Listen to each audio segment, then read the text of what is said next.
Hey guys, welcome back to my channel, Make It Make, where I always try to encourage you guys, if you can't get it to make, then make it make. And I just wanted to talk to you guys about a couple of canning books that really helped me how to learn the technique and get it all down pat.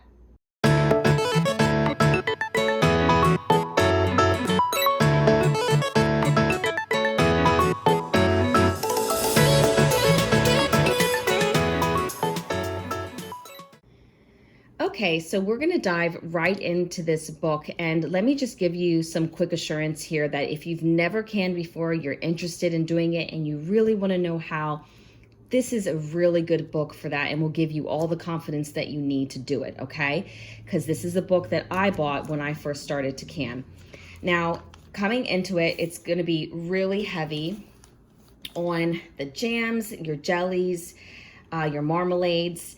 This is a book that's going to really teach you how to get the water bathing method down pat, okay? Goes through gel stages. It's a really good teacher's guide on how to get started. Teaches you jams with pectin, no added pectin, and what pectin is, okay? Jams with regular powdered fruit pectin. And they are very thorough in their recipes, very good in explaining each step by step, okay?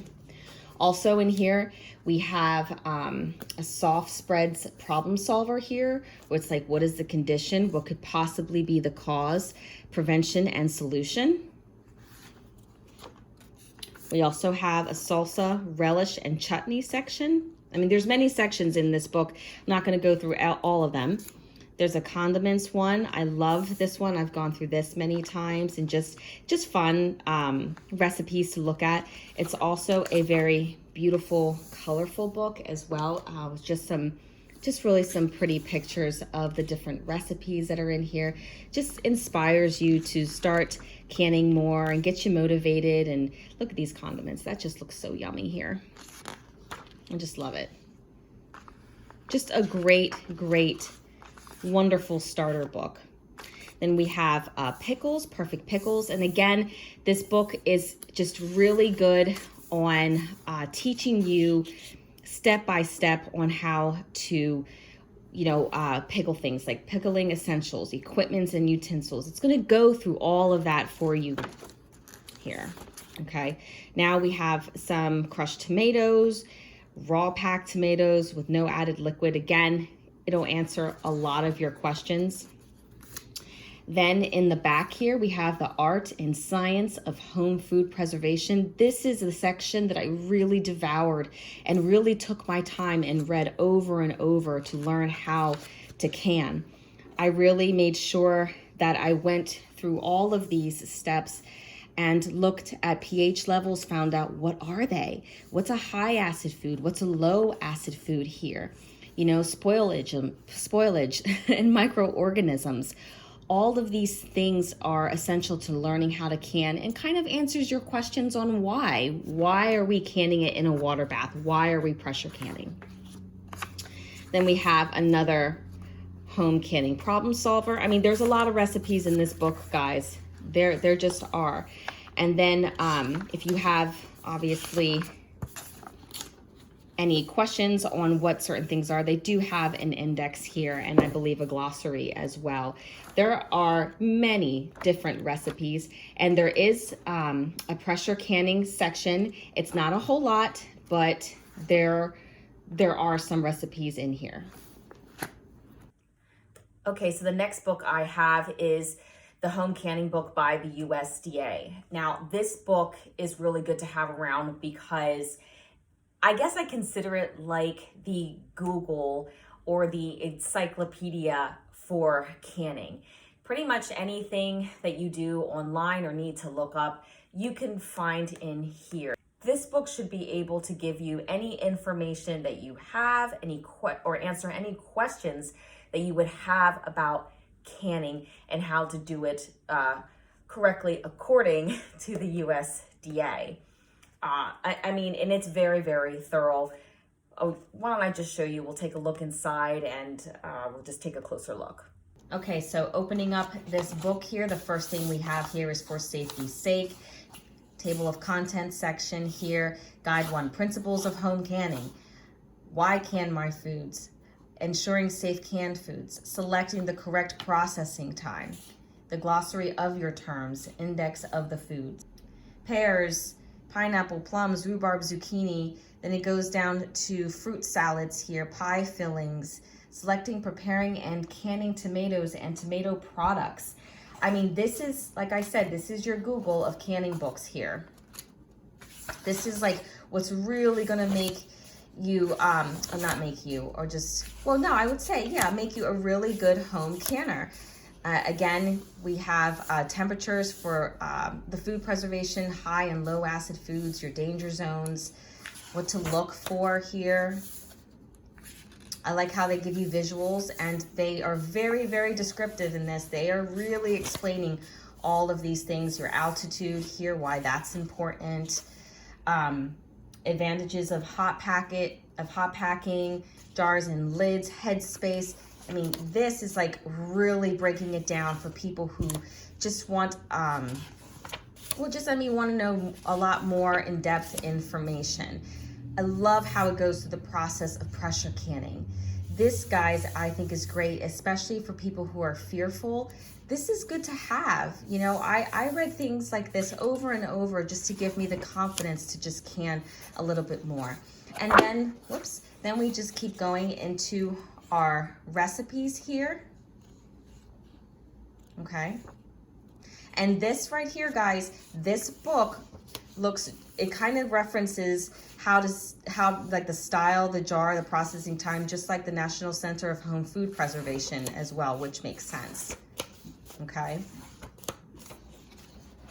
So definitely a book to have, because if you can't get to anything, or if you just are someone who just really likes to sit down and read about canning, this is a great source to have. The next book I highly recommend is the Amish Canning Cookbook. I love this book for many reasons, and I'm going to just say it over and over again when we go through it. It's very simple and very easy to understand, and there's really nothing difficult about it, but I love how personal this book is, and the advice that she gives touches on many different things, like Tatler lids.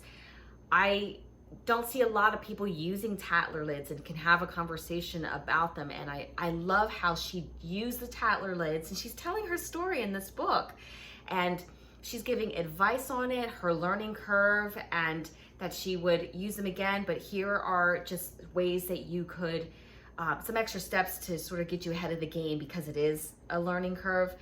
And I love that she included that in there. You know, I've never seen a canning book that did. So the fact that she has that in there.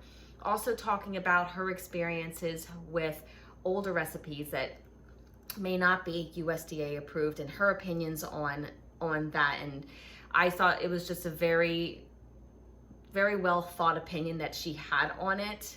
She didn't like bash it, but she was like being very, telling you to be very cautious. It's just a very beautiful, well thought out book. And well, let's go through it. The reason why I love this cookbook, I mean, there's more than one reason, is because how simple the recipes are. Okay, we have our contents here. Brief history of canning, water bath canning step by step, pressure canning step by step. And you know what, that reminds me that this book is pretty heavy on pressure canning, which I love. I've learned a lot of my pressure canning recipes, and just even gained more confidence with this book, just because, I mean, it had a lot more recipes to look at and reference from. Pickles, tomatoes, meats, poultries. Just, I'm loving all the different recipes, and see how simple this is? Very, very, very simple, straight and to the point.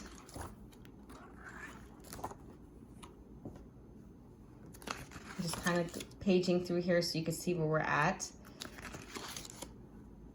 It's very easy reading, straight and to the point. Okay, again, I love their meat, poultry, and fish section.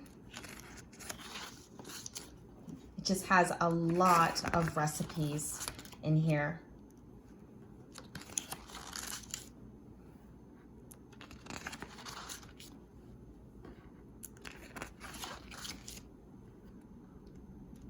soup, stews, and other good things.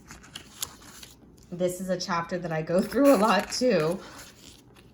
Just because that's where, you know, I save my money, is with, you know, recipes like this. All right, so now we've looked at all 3 books, and I think they complement each other very well, and they kind of outweigh each other in their own way, depending on what it is that you're looking for in a book. This book right here, we went through it. It's very detailed in the recipes, goes step by step, also teaches you how to can. The steps for that answers a lot of questions, very heavy in the water bath, and kind of a nice, sweet introduction to your pressure canning. The Amish canning cookbook here, very straight, simple, to the point, and you get a lot of extras in here. Again, we were talking about like the Tatler lids, stuff like that. A lot of different neat extras that you don't normally get in other books. And then, of course, the USDA canning book. It's just a need to have book in your house, especially if you're going to really take on canning, and you just have it. You never know when you're going to need a resource like this. This is excellent to have. So anyway, guys, thank you so much for watching. I hope you've enjoyed this book review, or just like enjoyed the books that I've used and have helped me get to where I am today as a canner. Anyway, take care, and as always, God bless.